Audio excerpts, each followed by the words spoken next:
A very warm welcome to this World Game Changers podcast, where your host, Paul D. Lowe, embraces many crucial conversations that compassionately contribute towards creating a better life and world. Paul's intention's very simple: to help get people's inspirational insights and motivational messages out into the world, so others may benefit. Hello, listeners. Welcome back to this World Game Changers podcast episode with a returning guest, Sam Hales. Sam, welcome back. Thank you very much. Thanks for having me. And you may recall, listeners, on previous episodes, Sam was talking around the topic of my cancer was a blessing in disguise. And, we kind of danced all over the floor on that one a little bit. But towards the end of the second episode, Sam introduced a word, a simple 4-letter word. And no pun intended, but my heart skipped. And it always does when I hear this word, because it does make the world go round. And that word is love. Sam, where do we start with this simple 4-letter word called love? We start at the very beginning, where I had no love. I didn't know what love was. I wasn't willing to accept love. I had zero self-worth. I didn't realize the importance of love, to be honest. But with cancer being the blessing in disguise that it was, I then realized and learnt that it's actually all about love. Everything is about love. Everything starts with love. And if you don't have it, then there's something will always present itself to make you realize that actually you need it, and you need to go and look for it, and you need to practice self-love, I think, to start with, to be honest. So yeah,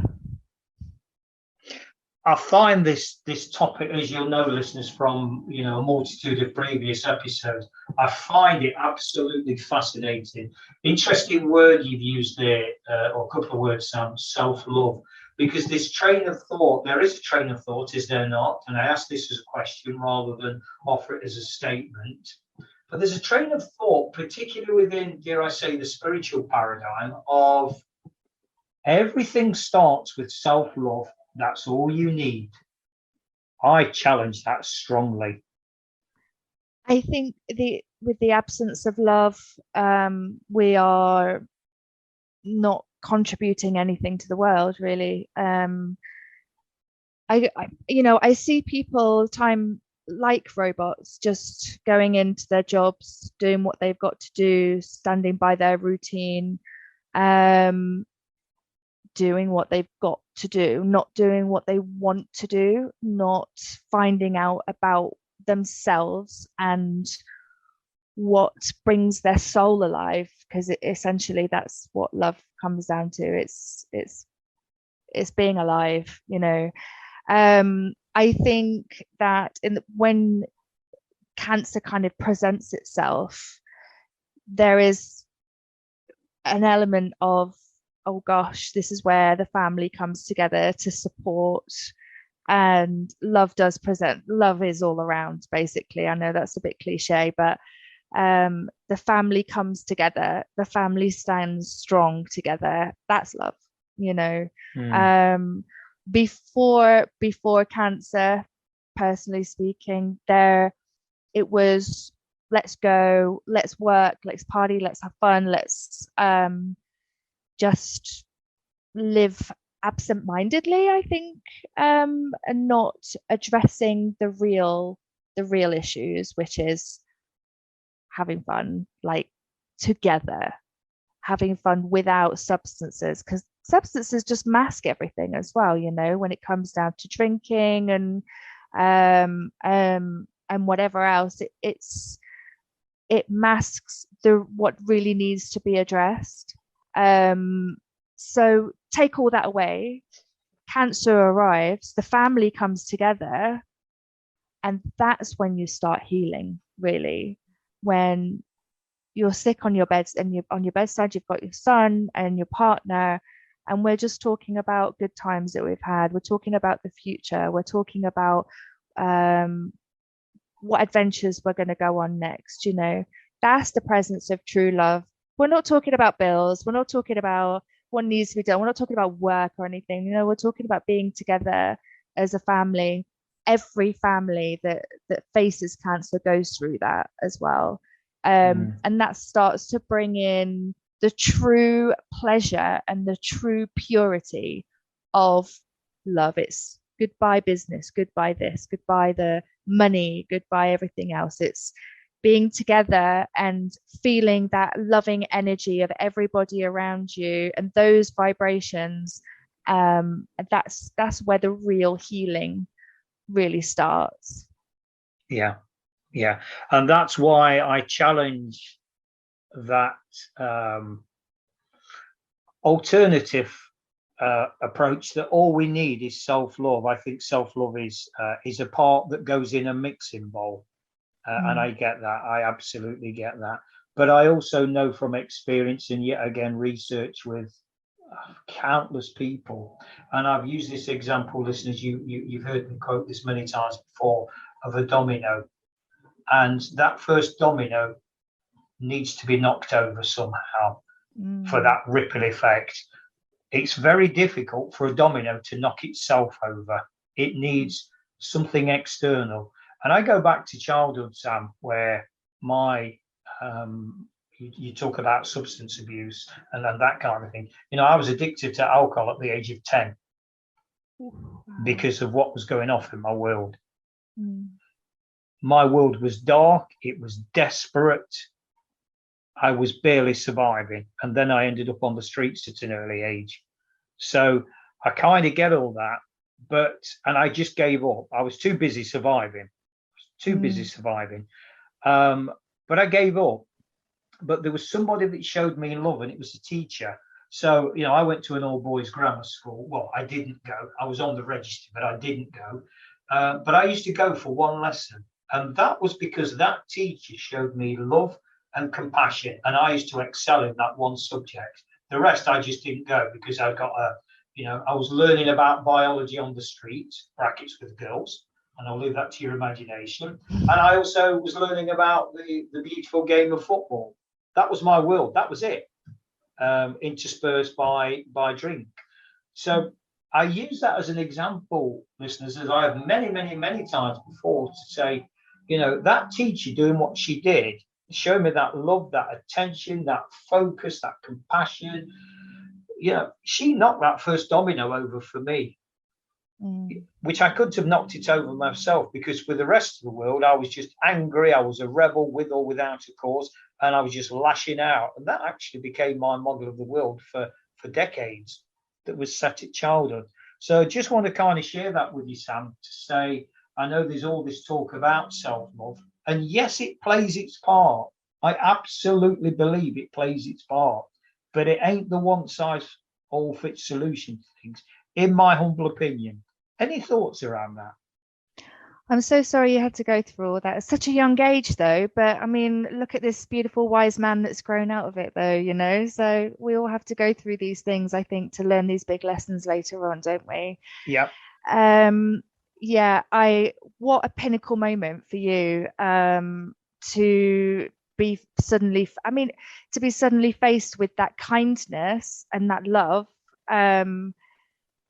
That must have felt quite strange for you, I think, in that moment, to be, this is so warm, and this is what it's all about, that warm energy coming towards us. But yeah, I think it doesn't start with self-love, but I think in some ways it should do.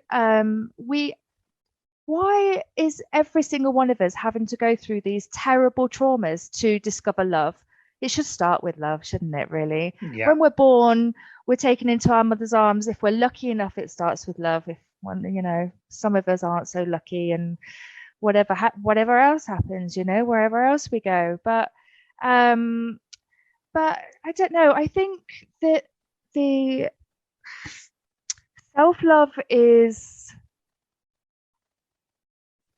learnt is the word, not taught, learnt.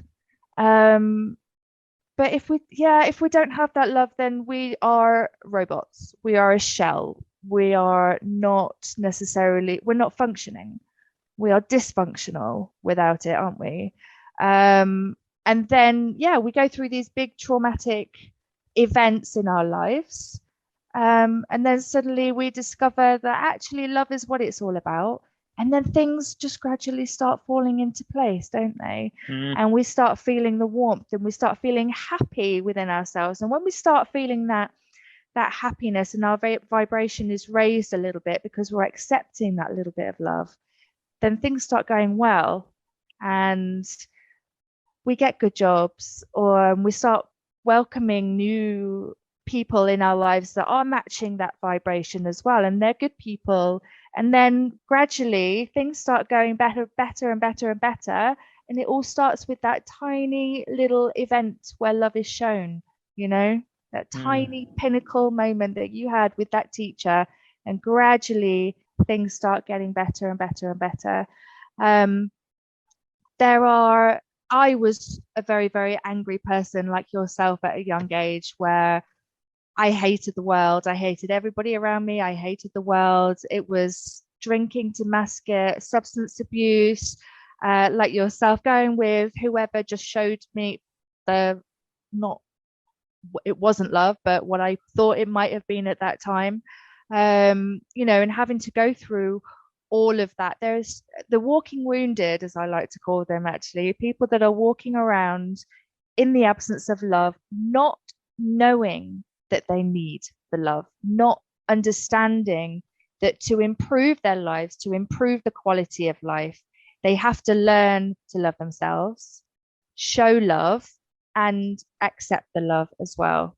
There's so many of us that have got this really rubbish sense of self-worth, that if we truly understood how deserving we were, we're humans, we are all deserving of love, then their lives would just significantly improve, significantly and gradually. It just takes a smile, it just takes a hug, it takes a I love you. It doesn't matter who it is, even if it's if you saw somebody fall over on the street and you go and help them, give them a hug. It's good for you and it's good for them as well, because when you hug somebody, your hearts are close together. That's why a hug is so significant, because it's bringing your hearts closer together so you can feel that other person's aura, and that's what you feed off. You feed off other people's energies. So if you're with somebody else that wants to give that love, or you want to give that love, they will take it, they will receive it, and they will feel it, and they'll feel a little bit happier. They'll feel that lift. And that's what you're talking about with the knock-on effect as well. As I like to call it, the butterfly effect, to be honest. It's that beautiful, you've just given somebody that little lift, so they can give somebody else that little lift, or they might take an action that will give somebody else a little lift. That's what it's all about at the end of the day. I want to bring things to a close on that beautiful, loving note, Sam, and I want to pave the way for us to follow on with this beautiful conversation. And I'm going to set that platform. Don't be alarmed with this statement, but I'm going to utter 3 immortal words. And in the next episode, we might change those words. So a bit cryptic. And those words, Sam, are I love you. I love you too, Paul. And on that beautiful note, Sam, share your contact details with us, if you will. You can get me on my website at samhalesfitness.co.uk. You can also catch me on Facebook and Instagram. Superb. On that loving note, listeners, signing off as ever by saying, remember, the world's changing. How will you respond? Thanks very much for listening to this World Game Changers podcast episode. Hopefully you found it interesting and helpful. Drop a line to paul@worldgamechangers.org with any thoughts or questions you may have, and he'll be more than happy to respond. Remember, the world is changing.